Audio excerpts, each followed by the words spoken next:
Real life street stars. Yeah. We're here with Calimar White. First day out. Again.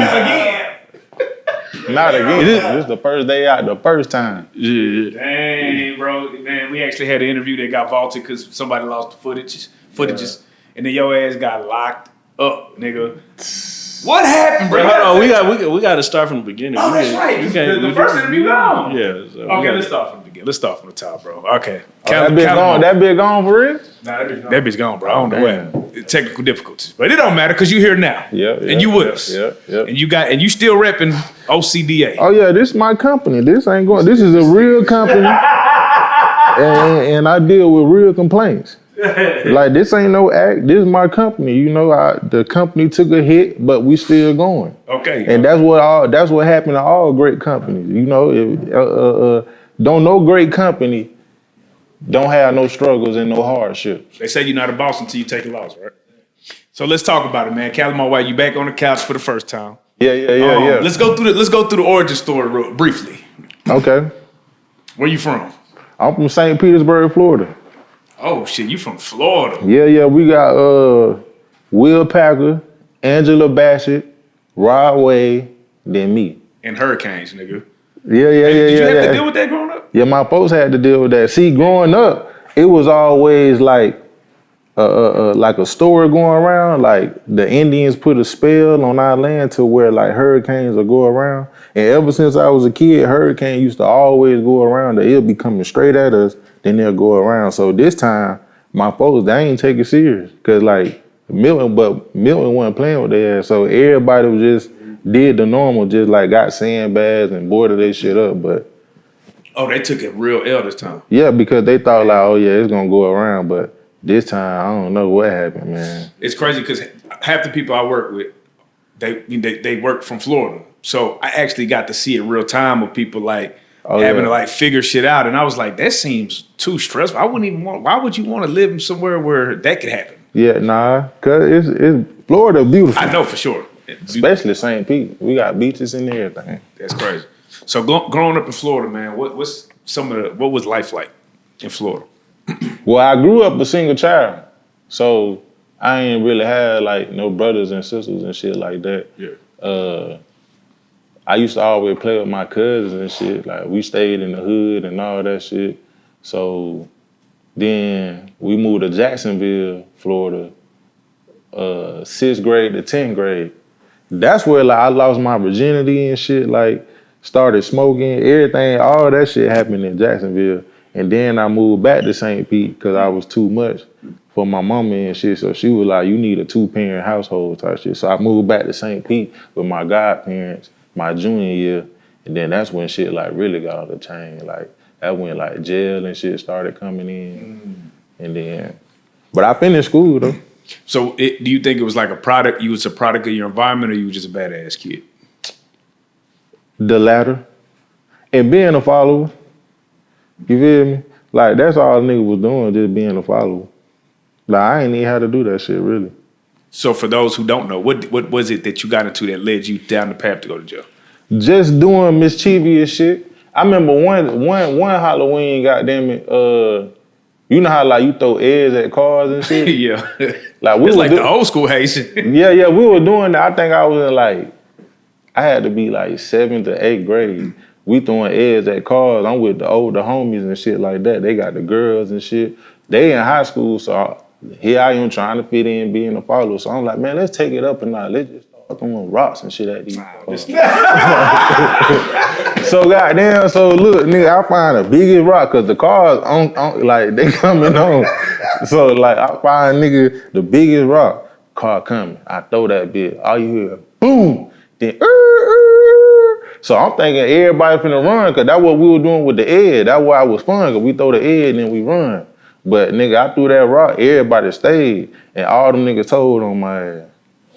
Oh, so you feel, okay, how old was you? They were like, nigga, you ain't finna get us in trouble, nigga. Wait, you did that shit. So wait, how old was you? They didn't solid it out. I'm trying to impress these niggas in front of the hoes and all that shit. Them niggas told on my ass like, nah, nigga, you finna stay here until these folks pull up and they taking you wherever they finna take you. Yeah. So you I learned accountability I had to early. be like 13 or 14. Gotcha. These niggas like 16, 17, 18 in high school and shit. Right. Oh, well, see, you can look at it this way, too. They knew that your severity of punishment wasn't going to be as bad as theirs. So you're supposed to take more for the team. I think them niggas like, you fucking up the vibe. You need to get We was on edge. Yeah, we about to get a real ticket on you. Yeah, we need to get one. Damn. Okay, so you said you went to jail, you went to juvenile. Like what was? Yeah, I went to juvenile. Got you. What did you learn while you was in juvenile? Shit. You came out even worse. I was getting in trouble after that. After that, nigga ain't learned a damn thing. But that your mama allowed to come pick you up. Right. That's all I knew. Yeah. So you stuck through high school. At what point did you realize, man, I'm funny? I'm pretty funny. I always been funny. I remember like going to teen camp and summer camp and shit with my cousin Jarrell. Like he used to always come get me to come crack on girls and shit. Like, and I come crack on them and make them cry and do all type of shit. You feel me? I just say the worst. But it was funny though. But just like about them, cause like it be like a lot of fine girl, cute girl. You think they be thinking like you can't find nothing bad about them. I talk about a bitch knee, elbow. I find something. You feel me? And then I used the class clown, but not on purpose though. It was just like, I don't know. I just like grew up. Like I said, I grew up an only child. I ain't had no sisters and brothers, so I always found some form of entertainment, no matter where I was at. Now, But to entertain myself. right. Now you came to Dallas to do music. Yeah. Damn, nigga, how you know? Nigga, we did the interview.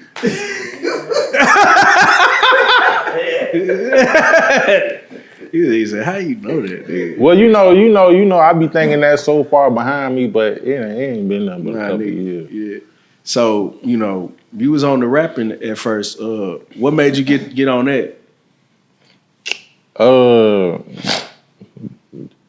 Doing like time and shit and seeing that shit on TV. Mm-hmm. Like I always thought I can do that shit, and I was actually good too. I got out doing. I was taking it serious. And I always wanted to sign that nigga Tip. You feel me? That was like my end goal in rap. You feel me? To sign a Tip. So when I got out, 2012, I was pursuing the rap shit. And like I said, I was taking shit. I had a Vivo channel. Nigga, had quality music. I was putting my shit up like on all DSPs and all that shit. And then like 2016, that nigga Tip came to Onyx. In October 2016 for his birthday, I gave that nigga a CD. Long story short, I gave him a CD of mine. It was called Best Thing Since Tip. And I was like, man, that nigga gonna listen to this shit in like 60 days, that nigga gonna sign me. I'm talking about like 9 months went by, I ain't getting no call. And like that shit just made me depressed. Yeah. You feel me? And then like the girl I was with at the time, I just looked at her. And I'm like, I'm finna start talking about your ass. Yeah. I'm like, bitch, you. I got something for you, bitch. Like you the reason I ain't prospering. Yeah. Like, and then I started writing jokes about what we were going through. And then that's when I started coming. What's the pettiest reason you ever broke up with a girl? Like the girl I'm talking about, she was too supportive. You feel me? Like too supportive. And what I mean by that, like, like the light bill will be due, but she'll give me the money, like she'll like buy me studio equipment and shit like that. Oh, so she was falling off trying to help you out. Yeah, so now we in the dark listening to my music. Nigga, you supposed to leave, nigga. And I ain't even talking about shit on the track. I'm just rapping. Like, yeah, so that was, I guess you can call that petty, bitch. I don't want to see you making irrational decisions with the money. So like, did you we still got a livelihood. We still got to live. So were you not generating any income? I mean, I was full-time rapping. Did you look down on her? One thing about rap, that shit hard because nigga, coming up as a rapper and you want to perform like your music and shit, motherfuckers be knowing that, so they always trying to charge you. Oh yeah, it's 50 to perform. We got the $100 package, all this type of shit. But far as comedy, like if you funny, like niggas will pay your ass on an open mic like $40, $50, nigga, just for being funny. So like people in comedy, they look for you to perform and pay you. What's the biggest scam in music as an artist when you was coming up? The biggest scam in music? Yeah. The jury, like having a look. Like I'm talking about, boy, that shit used to tear my neck up trying to like keep up with the image. Nah, for real, it got to the point, like nigga, I started blaming the tags on my shirt. I'm like, I ain't wearing no more shirts with tags. Them shit like tearing my neck up. Like that's why I started wearing collar shirts and shit. But you know, so crazy, right? We starting to hear about like artists getting robbed and they finding out their jewelry fake. And I remember I seen an artist say, "Man, damn, I worked so hard to get this real jewelry, thinking that that's what it is, and finding out that all these niggas shit is fake." You know what I'm saying? So when you look at the game, right, and you like, damn. You got to do what you got to do to be, because you got to look apart. You got to look the part as an artist. Hell yeah. Do you feel like that's fucking the game up a little bit? Us going out of our way trying to get $40,000, $50,000, $60,000 just to get a chain, and then you get the chain and you realize that shit didn't do nothing for you. I mean, it's fucking up the game far as like social media. Like if you trying to impress motherfuckers on social media, which people feel like that's all it is, you gotta impress motherfuckers on social media. But you got niggas like the money, that nigga don't wear no chain, that nigga harder than damn near all these niggas. Right, You but he's feel also me? the son of a legend. Huh? He's also the son of a legend and on TV. But he don't rap nothing like that nigga. Yeah, but I'm saying he's on TV, so that kind of give him a little bit of a shit. That look, that TV. Nigga, if King walked, if we took King to DG's, them hoes on him. I'm gonna tell you, none of this shit matter. The TV, the followers, none of that shit matter. So what does matter? You getting out here in the real world and working your ass off and grinding, and people seeing you and you touching real people. Right. Cause niggas can buy followers, niggas can buy views, niggas can buy comments, niggas can buy likes, niggas can put that shit together and make it look like you doing something. Right. And then when your ass get booked, the comedy club owner wondering why ain't nobody showed up. Straight up. So, are you a stand-up comedian, an Instagram, a social media comedian? What do you classify yourself as? Oh, I'm a stand-up comedian. What do you think is the difference? Because I know there's, you have people that feel like there's, social media content creators that do comedy, right? And then they have the people that actually do stand-up. And you sometimes see the OGs look down upon the social media. See, everybody can't do both, though. Right. That's why I'm a threat to all these niggas. Got You feel me? See, with the stand-up, I started off doing stand-up. Remember I told you I looked at the girl and said, bitch, I'm finna start talking about your ass? Yeah. That was the beginning of the stand-up? Yeah. Oh, so she, in a way, motivated you. Exactly. I wrote some jokes about what me and her was going through. I went to a comedy club. That was my first time ever going to a comedy show to check out an open mic to see how it go. Right. Once I seen nigga was up there like getting no laughs, I was like, oh yeah, I know I can do this shit. Nigga, I always been a funny nigga. I got a sense of humor type shit. So I wrote the joke. But yeah, the stand-up, I started doing stand-up because that's what I wanted to do. But when I got into the internet, because I realized if you trying to make it in stand-up, be a big time star or whatnot, like the shit you see, the Mike F, the Dave Chappelle, you trying to be that type shit, in this era, you gotta get on the internet. So I taught myself how to do skits and all that shit, you feel me? Because I was an Android ass nigga. I ain't started doing skits till I got an iPhone. And I seen niggas had the iMovie on that shit. Cause I used to watch videos and you used to hear the voiceover video. I would always wonder like how niggas do that shit. Like add their voice behind a video. Right. And then when I got the iPhone on iMovie, I seen the voice. I was like, oh, it's a rap then. Yeah. And I remember my first video, I was acting like I was God or some shit. Like saying my grace, I was trying to say my prayer. Yeah. And like God interrupted me on some shit. What's your funniest skit? My funniest skit? Yeah. Then I got some classics. Give us some for those. This is for people who may not be. I got one. That one video when that went viral on TikTok. The Mr. Taylor video. When you say keep showing concern, you gonna get fucked. Yeah. That went viral. That's you, nigga. Huh? That's you. Yeah, that was me. Because they use your voice. Yeah, they use a lot of people use the voice and not the video. Yeah, exactly. So like, then I got another one. When George Floyd got unalived, type shit. Damn.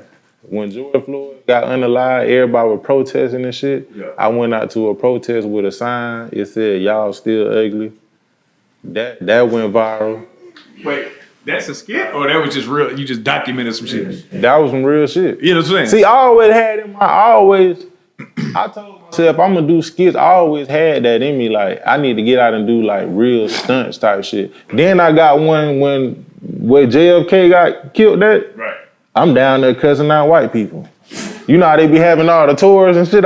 I'm cussing their ass. I'm calling them fuck niggas, all type of shit. Pussy ass niggas. That went viral. Nah, my favorite Then I one is, never do shit at work. yeah, I don't never do shit at work. Yeah, that's the one. You just don't give a fuck, do you? I just feel like, man, with the content, you just gotta be like a little edgy and risky. Cause everybody doing skits. It's like, what is you doing? Niggas draw down on niggas that do skits though. What do you feel about that? See, this is a real company, so they can't draw down on me. They going to jail. So yeah, let's get into yeah, going to jail, you draw down on me. let's get into your company, OCDA. Mm-hmm. What is your company do and how was it formed? OCDA is an acronym for Occupational Cares Diversity Affairs. And what we do is people go to my website, they file a complaint about their boss or their supervisor, anything like that. We show it to the job and we cuss their ass out. Yeah, everything you want to say to your boss, that you can't say, y'all contact us, go to our website, OCDAofficial.com, and we'll show up and say all the things you want us to say verbatim. Is it anonymous? Like, do they know who it's from? Oh yeah, the complaints are totally anonymous, but I say everything verbatim, so you can curse on your complaints. I'm a curse anyway.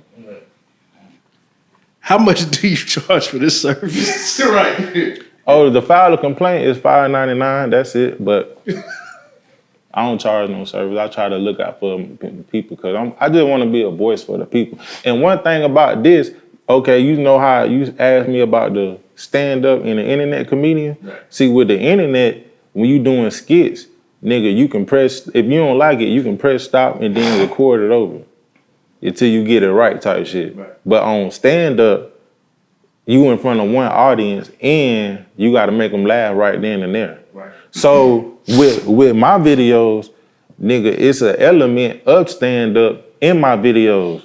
You feel me? Because when I go in these places and then I leave, I can't go back in there and be like, you know what? I ain't like how I cuss y'all. Let me do that over. Let's do it over. You feel me? So nigga, I gotta be funny like right there and right then on the spot.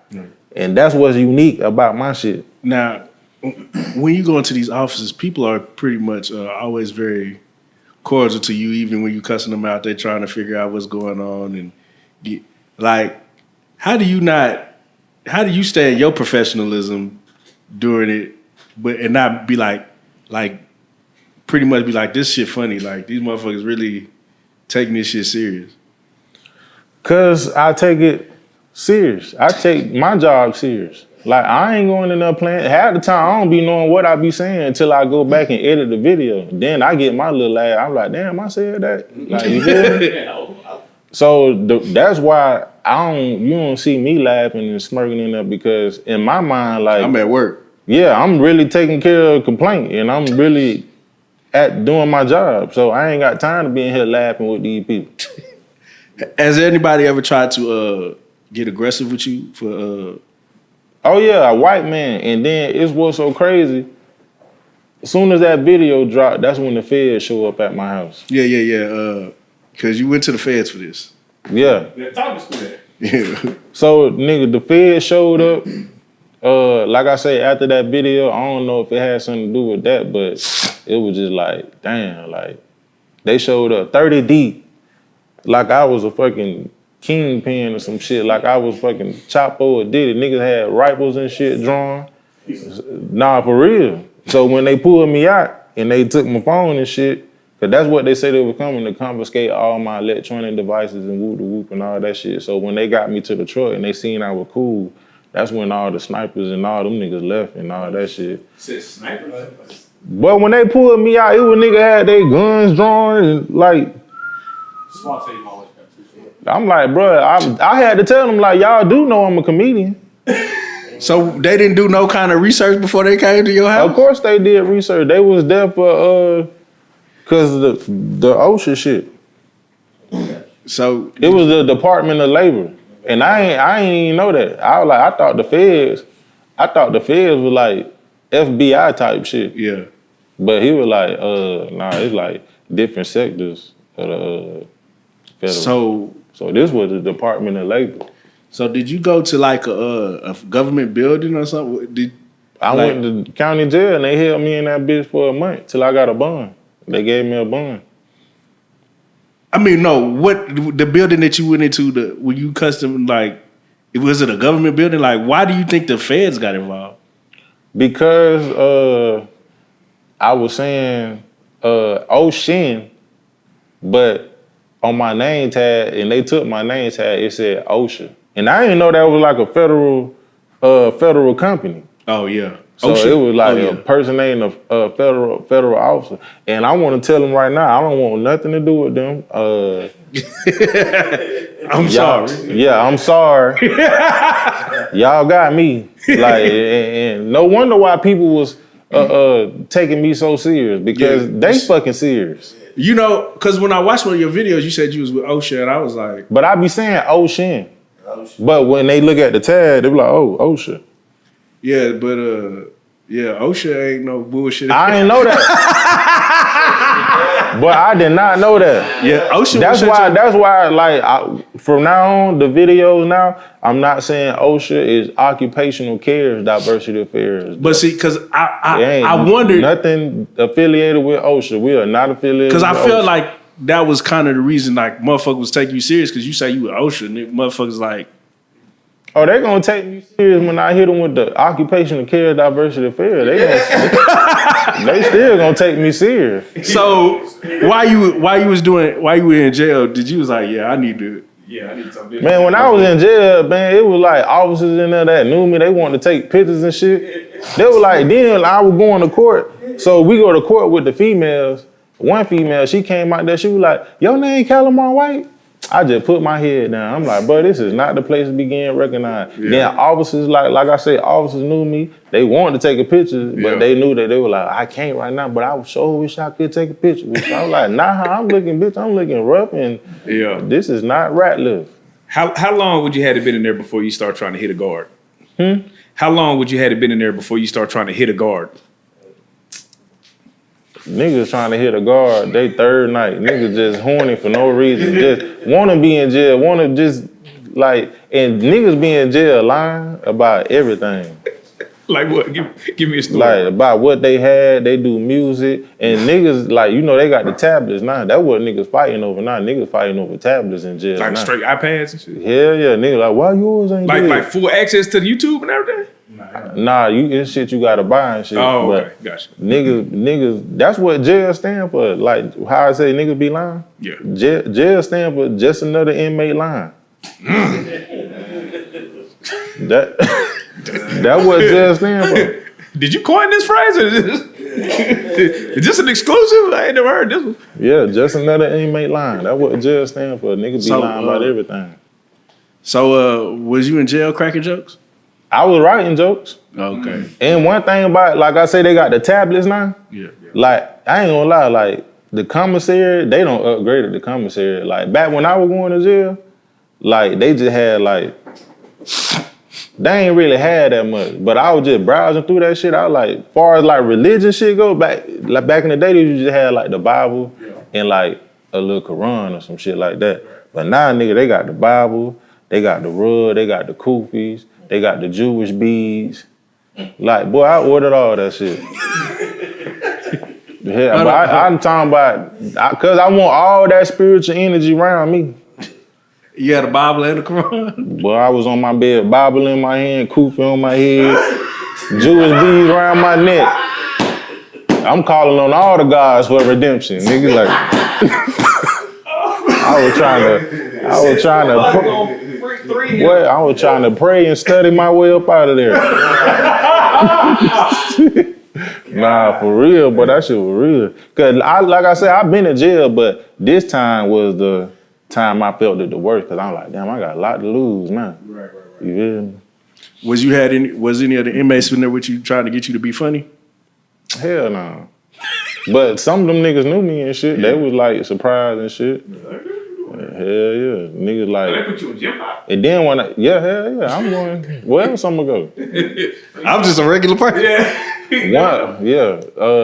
But when I left, I noticed one thing, like, cause my dorm was flipping a lot, meaning that niggas was going home. You feel me? So when niggas go home, niggas be wanting everything you got. Like, just leave me everything you got. Like when I left, like nigga wanted my socks, thermals, drawers, food, all type of shit. I'm like, hell nah, boy. Like, I'm finna leave this shit at the door, and whoever want it, y'all can scatter over here and get it. So, when you got out, what was your first plan of action? Like, what was on your mind when you first got out? Man, when I got out, boy, it was a goddamn blessing. Cause when I got out, I went from my cell, nigga, to the motherfucking movie set. Tip put me in a movie, in an apartment. And when I was in jail, I actually talked to that nigga when I was in jail too. You feel me? Like, full circle moment at that point, right? Boy, I'm talking about exactly. Like now I'm doing like comedy been giving me a way more blessings than I would thought I ever get in the rap game. You feel me? But like I said, when I was in jail, they offered to get me out and shit. Tip, you know, he offered to get me out, and but it wasn't that much, so my folks took care of it. But he was like, when you get out, pull up on the set. And you feel me? So I pulled up on the set. I pulled up on the set in my uniform. So he was in the director chair. You feel me? Like when I pulled up on the set, I walked up to him, you know, greeted him and shit like that, you know. But then, you know, he had to get back to directing and shit like that. So about like 30 minutes later, I just hear him say, yeah, Calimar White. Calimar White, he right there. You feel me? He was talking to some lady. And then she just came over to me. She was like, okay, let's get you to the dressing room. Let's get you in wardrobe. I'm like, what's going on? You feel me? And he was like, get him some size too, like the script and shit. Get him the script. And then they told me what was going on. He was like, yeah, he said you gonna play this role and whoop the whoop. I was like, oh yeah, but I'm in this thing. How does it feel to be acting? Do you feel like you needed any formal training, or was it just easy to you? I mean, you know, you wanna polish it up. You wanna, you know, if you're gonna act, you wanna perfect the craft. But it came normal to me because when you doing skits and all that shit, that's acting. When you on stage performing comedy, that's acting. You gotta act out the routine and shit like that. So that's why it came normal. But it was just like, it was a nervousness to be like on a professional set. Like, man, this shit for real. So now that you've done that, do you feel like movies are like that's what you're trying to jump into that lane? Is that your next lane, or what you thinking? Hell yeah, I want to do all that shit. Like, you got to do the movies. You got to do the movies. Just do TV. Just keep your face out there, cause that's what's gonna keep the ticket selling for the stand-up comedy shows. Yeah. You feel me? Like Mike Epps, he been in a lot of movies. Right. So people always want to see him type shit. Yeah. Cause you have new material, all that shit. So I just want to stay working like that and shit, stay on stage. That's why I do all this internet shit, to prepare my stand-up career, cause people gotta see me. That's a fact. Cause you know, but like before I started doing comedy, I said to myself, I thought it was a genius idea. I'm like, yeah, nigga, I'm finna do comedy. Like, ain't nobody doing that. Right. But it's like when you get in that shit, you see like, damn, everybody doing this shit. That's crazy. So it's like you gotta like really get your face out there. Do you feel like to be a good comedian, you gotta be a good hater? What you mean by that? Like, you know, you see people in the crowd, you like, nigga, With your bitch ass. Or, you got the comedians that work the crowd so hard they have to find something that's fucked up about them and talk about it, or kind of just hate on them a little bit. Make it entertaining. Hell nah. Like, them niggas whack. Like, if you gotta be a hater on stage, your ass a hater off stage. Okay. You feel me? Like, when I'm on stage and I'm doing some crowd work, I ain't doing no hating. Like, all my shit gonna be funny. That's what's up. Man, speaking of hating, I don't know if you've seen a Steve Harvey interview, right, where he kind of spoke back at Cat Williams. And he said, man, as comedians, bro, that ain't our lane to be tearing another comedian down. You know what I'm saying? He was basically saying, like, that ain't what comedians do. Like, we talk, you know what I'm saying? Do you feel like the whole comedians beefing through interviews has gotten too far, or do you just think it is what it is? I mean, like, niggas say that shit on camera. But nigga, when you with your partner, nigga, you talking about a nigga just like everybody else. I'm talking about, you talking about a nigga bad too. You cursing, you doing all type of shit. So tell me some of the things in the comedy, because again, until Cat Williams had an interview, niggas didn't know it was that fucked up in the comedy world. We always thought y'all niggas got along because you seeing niggas that don't fuck with each other on tour with each other. Now that's one thing I can respect that comedians Cause they want to get the money. But nigga, we seen TLC couldn't even get the money. Like we don't fuck with each other. Like, and they stop their bag. You see people in other genres of things stop their bag because they just won't do a show with the same people they don't fuck with, but comedians do. So take us behind the curtain a little bit on the comedy world, and what is there turmoil in that motherfucker? Hell yeah, niggas be hating. Like, it's a lot of niggas I don't open up for, a lot of niggas I don't perform with, and shit like that. Niggas be embracing you. Like, when you first come and niggas ain't never seen, niggas feel like, oh yeah, it's just a little, just nigga doing the guest spot. Yeah, I ain't gonna see this nigga. Like, I know I'm better than that nigga. But once you start hearing this nigga name, like, cause it be like one of them moments, like, you never know. Like, you never know who gonna be next type shit. You feel me? So it was like one of them moments. I ain't like saying I'm next, but it was like, I know them niggas like see me now. Like, the niggas I be performing with, the big names and shit, now my name like coming up there now. You feel me? Like, now they like, oh shit, like, and niggas ain't expect me to be this good. So now niggas be shying away from me and shit. Like, niggas be bringing my name up in the room. I ain't gonna say no name, but niggas brought my name up in the room several times. Niggas showed me the text where he said my name. Like, man, I've been trying to get you on this shit for the longest. Like, niggas won't even fuck with me. And it's a like big company. Like, everybody fuck with them. And they in the comedy, they comedians too. Damn. And I'm like, and then like when I see them in person, they act like everything. It be kind of like fake love type shit. One nigga don't even say nothing to me. Then the other one be like, you feel me? That's crazy. So that's why I know I'm a threat, but I just stay humble and keep working. You feel me? Because I know I got my own shit going. Is Tip funny to you? Who? Is Clifford Harris, T.I. Oh, Tip funny to you? Yeah, he got some jokes.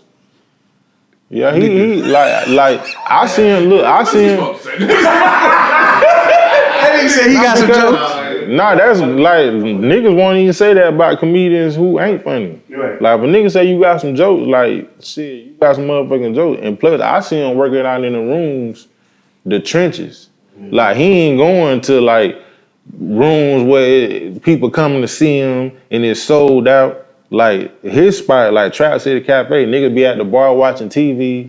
Niggas be in the bitch trying to holler at hoes, all type of shit. Niggas low-key mad you on stage performing type shit.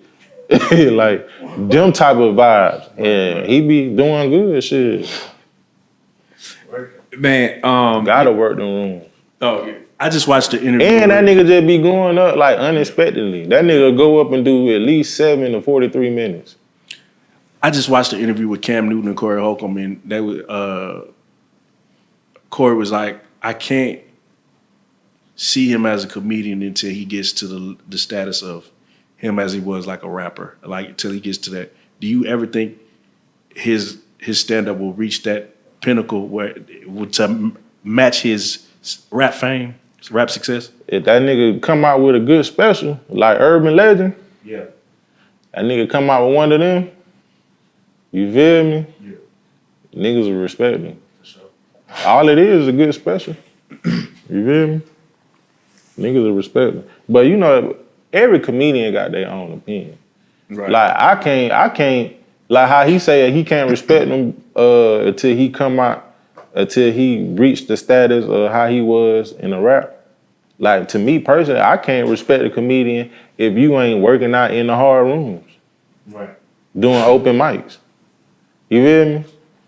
Like all that setting up shows, booking shows, working on new material, and then these folks coming to see you laugh.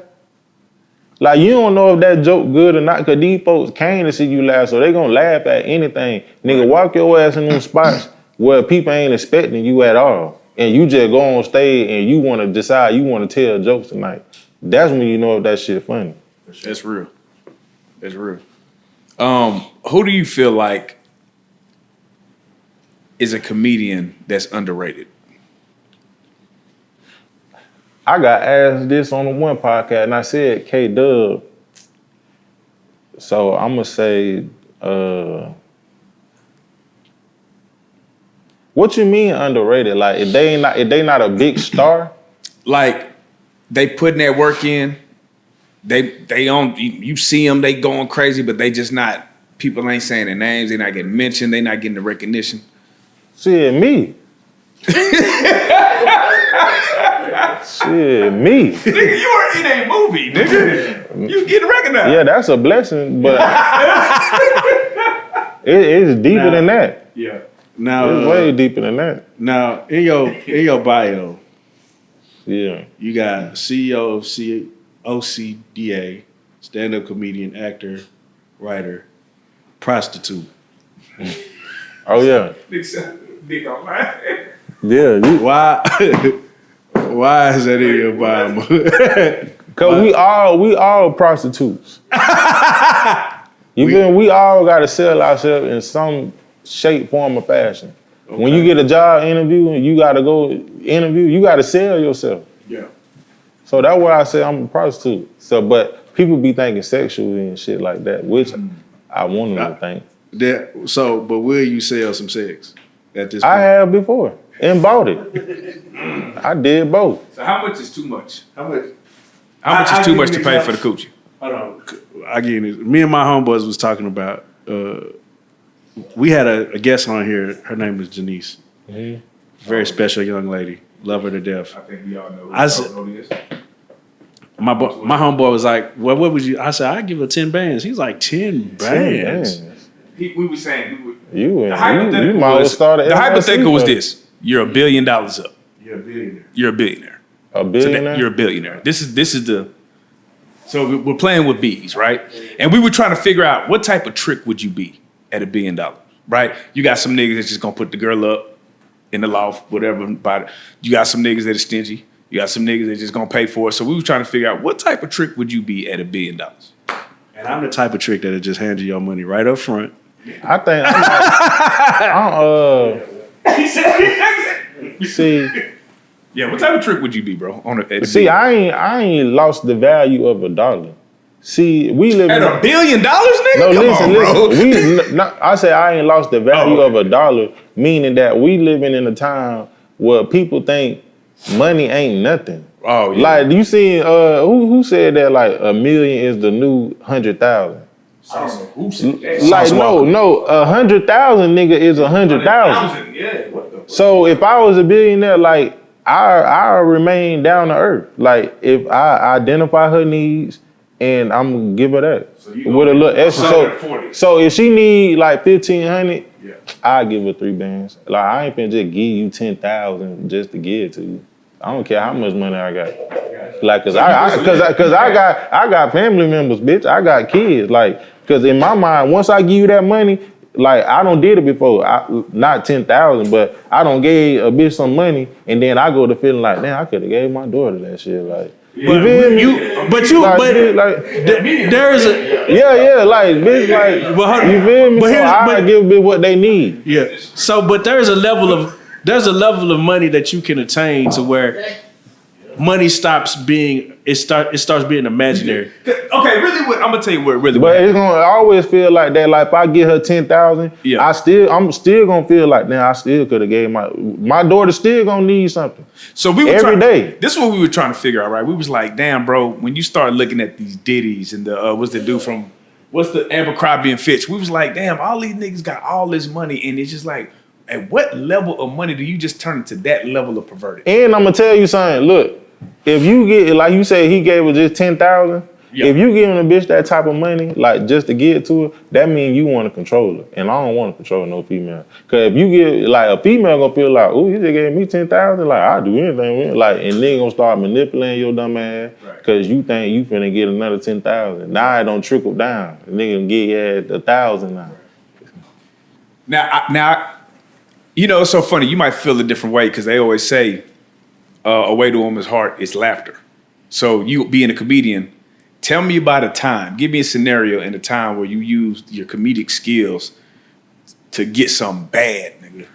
Man, being a comedian, I done dealt with a lot of bad females. I ain't had no money. All niggas just got jokes.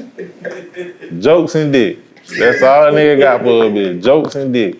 And once that shit, like, it come to an end though. Cause bitch see you like, oh, you ain't, that's all you got is comedy? You ain't bringing nothing to the table. So give us the top. I'm like, bitch, I'm at the table waiting on you, bitch. Like, the hell you got going on? So give us the top 3 icebreakers. What? To when you're talking to a woman. Top 3 icebreakers. Talking loud, don't know how to act in public. No, nigga, I'm saying like to break that, like when you meeting a girl for the first time, you being a comedian, you got some slick shit to say. What is some like 3 of the things that you do to just break the ice right out the gate? I like to ask them like who they belong to. Yeah, I be thinking I'm like a slave owner or some shit. You like who your ass belong to? Nigga, what?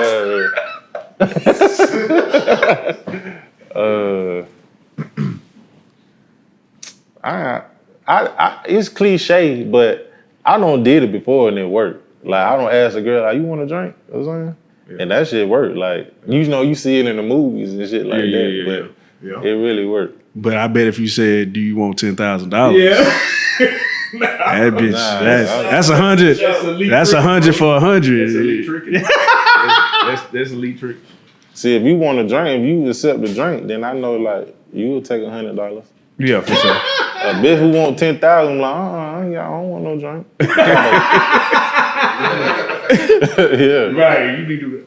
So when Calimar has a show, what is the etiquette, right? When you got, because you do shows, there's other comedians around, obviously. So what is your etiquette for when people try to ask you or hound you for tickets to come to your show, get backstage, do all that extra shit? What is your policy on all that? What you mean, like, for people to come backstage? I'm saying just like, you know, you might meet somebody and they, you know, man, let me get tickets so for the like, backstage. Like for when I'm in the city, like if it's a local comedian, like I give them a guest spot. I always got to get a local comedian, like a guest spot or some shit. Got to show love. Yeah. As far as coming back, like after the show, I take pictures. We do a meet and greet. You feel me? We sell merch. I take pictures. Yeah. But I just be chilling in the green room. Whoever want to come back there, like I be, you know, vibing with the comedians, like the local comedians and shit like that. Yeah. You know, dropping game and shit like that. And then I go on stage and do my thing and get the fuck up out of there, go back to the room. What do you look for what do you look for in the opener? Like you say, you like to show love to the locals. What do you look for in that opener that you pick? I don't look for shit. I don't. You just show love. I peek out and watch them, but I try to be in my zone. I'm saying like, I'm saying when you're picking them, like how do you go about picking the person you're gonna? Oh, I don't care about the funniness. Like you got some comedians, like how you say them older comedians. You got older comedians, and I ain't even gonna say older comedians. You just got some comedians in general. Like they don't want no funny nigga on stage going before them. You feel me? So that's something why sometimes you just get a nigga. Yeah, like, they don't want a nigga to go out here and suck all the energy out this crowd and go out here and blaze that, and then he got to come up behind that. So they want like old Rudy Poo peon ass nigga to go on stage. That's why when you see some of these niggas on tour with these niggas, they don't even be. They be just like a regular comedian. Cause the nigga who headlining know what the fuck he doing. He know like he finna go outshine the nigga. Right. But it ain't like that. But you got some real comedians who don't give a fuck. They want the fun because they want the whole show to be funny. Be funny, yes. And that's the type of niggas I come up under. Niggas who don't give a fuck. Niggas like K-Dub, the Mike Epps. Like they don't care who go up. You feel me? Yeah. And I D-Ray Davis, you know, he fuck with me. So is that like an insecurity within the comedian, you think? If you don't want to, because like, why would you want bad product out there? Like, so they can look good. That's what I'm saying. That's what I'm saying. So would there be insecurity on the comedy? Yes. Comedians? Yeah. Yes, this is a big insecurity. Like nigga, if a nigga funny, then they just funny. Right. That shit make you want to be better. Right. It's 24 hours in a day, and you can't be funny for 1 minute out the day. For meaning like coming up with material and writing and shit. Right. What's some of the game you done picked up from working with Mike Epps? The first gem he dropped on me was like, if I'm gonna take it serious, move to New York or Atlanta. And then like after that, I moved to Atlanta and started like making a name for myself and shit like that. Why those two states? Why those two specific cities though? What is it about those two cities? Those are the cities where like they gonna let you know if you funny. All the stars don't been through here, so all these people they don't heard it all. So you really gotta stand out. Gotcha. And it's somewhere to perform every night, all times of the night. Nigga, they be having like midnight rooms, that would be lit, like packed out. Show start at midnight, and they running behind, so we really finna start at like 12:37, 12:40 something. Yeah, like that's type of shit you see in Atlanta, in New York. Gotcha. And I got a show in New York tomorrow. Oh man, congratulations on that. Now, number 2, you said that's the second. That was first gem. What was the second gem? Oh, stay out of niggas' faces, and don't kiss no ass. Remain true to yourself, and like I take that because I don't like kissing no ass. Like, and I ain't gonna kiss no ass.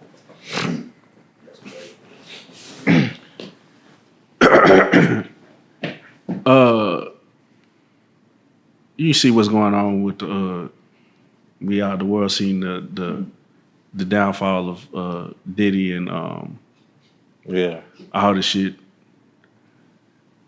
Do you think that is a way to make that funny, or do you think is there certain things that shouldn't be made to be funny? Like there's certain situations that just ain't funny. Like we're not gonna play with that. I think like I don't like to speak on it, but in my mind, it's just like they just fucking with them and locking them away just for being freaky. Right. Like at the end of the day, like you like narrow all this shit down, y'all lock me away because I'm too freaky. I got too much money and I can do all the freaky shit I want to all these hoes who grown. You feel me? Cause they don't say nothing about like no rape and all this shit, dude. They have there's people now coming that out. video of him and beating Cassie, I was Yeah. like, damn, but like cause like niggas used to fuck with Diddy because all like it's just allegation. Niggas ain't seen nothing. Yeah, once that But tape when came niggas out, seen that video, like, damn, you kinda Yeah. like lost me. Damn. yeah, he did everything they said now once you said Yeah, type shit. Like, yeah, like whatever they said you did, nigga, you did it. Hey, I got But that's like, that's just another black man. It's just like, man, it's like who gonna be next? It be like that. They be trying to tear our stars down like one at a time type shit. You feel me? Like all these white people be doing this shit. Yeah. Like they don't be saying none of them. Nah, they getting some of their asses. Nah, they starting to get their Abercrombie. They got his ass about they got his Abercrombie and Fitch nasty. He got a bond. That's what man. I'm saying. Like, That's crazy. I want you to react to this. I want you to react to this breaking news. Lil Durk has been arrested because of his charges murder for hire on Quando Rondo. Your immediate reaction. Quando Rondo dead? No. They arrested. They got a RICO on. Who did? His right hand man got killed. When? CD, nigga, I don't know. Oh, his cousin Lil Pop. Okay, for the death of Quando Rondo's cousin Lil Pop. Yeah. See, y'all a podcast, and see, I don't be knowing about it. I didn't know either. I was on your page looking at shit, and this just popped up on my page. So I just wanted your immediate reaction. So Lil Durk He just got arrested for basically being a hitman. For hiring hitman to kill Quando. Quando Rondo, yeah.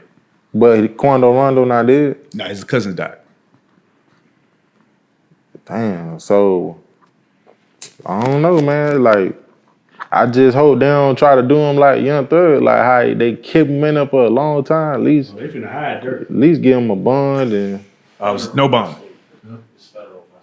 Oh, it's federal. Yeah, he out of there. Yeah. Man, I don't know. And you're like from Atlanta. Well, you're not from. But you reside in Atlanta. Yeah, I reside in Atlanta. So I'm saying, and in Dirk in Atlanta. I think all them niggas. Yeah, a lot of niggas stay out there. Yeah, Quando. Everybody moved to Atlanta. Yeah, but I don't.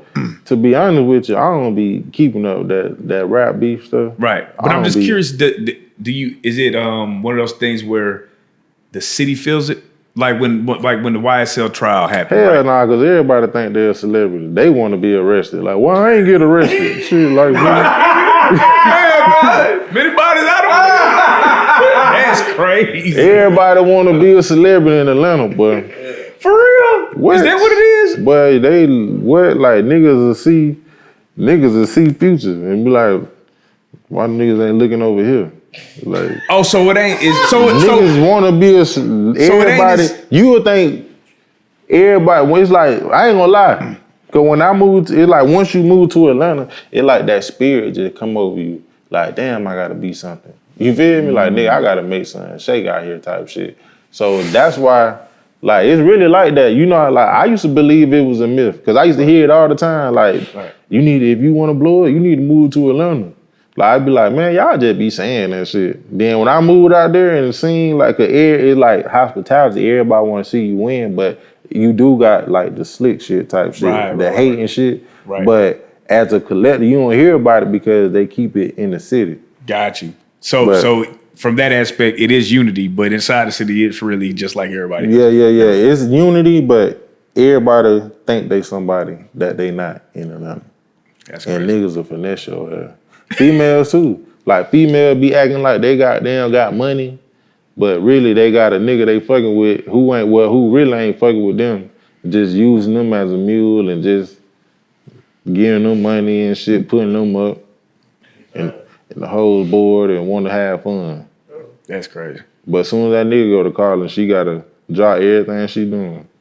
That's crazy. So what is the one thing that you may have perceived a certain way, and then you got there and it was just way different? The comedians. I thought like when I moved to Atlanta, I thought everybody was gonna be funny. I'm like, boy, damn, like, that's probably why it took a while, cause I'm like, damn, I ain't trying to go out there. Like, I'm kind of like one of the top two guys out here in Dallas type shit, you feel me? Mm-hmm. But I was like, nah, I'm gonna go out there and challenge myself, you feel me? But I thought everybody was funny. Then when I got out there, just like my first time doing comedy, remember I told you I went to the comedy club to check it out, and I seen how many people wasn't getting no laugh. Right. It was the same thing when I moved to Atlanta. I was like, oh, these niggas is kind of, you feel me? On the lame side, like these niggas really ain't bringing it how I thought they were gonna bring it, you feel me? Then, you feel me? Then I just started making a name for myself, trying to find myself. And I moved out there with the work shit, to never do shit at work. So I was wearing work vests and shit, performing in work vests, and all type of shit, just trying to find myself, try shit, and get my face out there. If you had any advice for a young comedian that's trying to find their lane, or whether it be in social media or stand-up, what would you tell them? Stay consistent. I tell them to do stand-up. If you doing comedy, I advise, I don't care what type of comedy you're doing, I just advise you to do stand-up.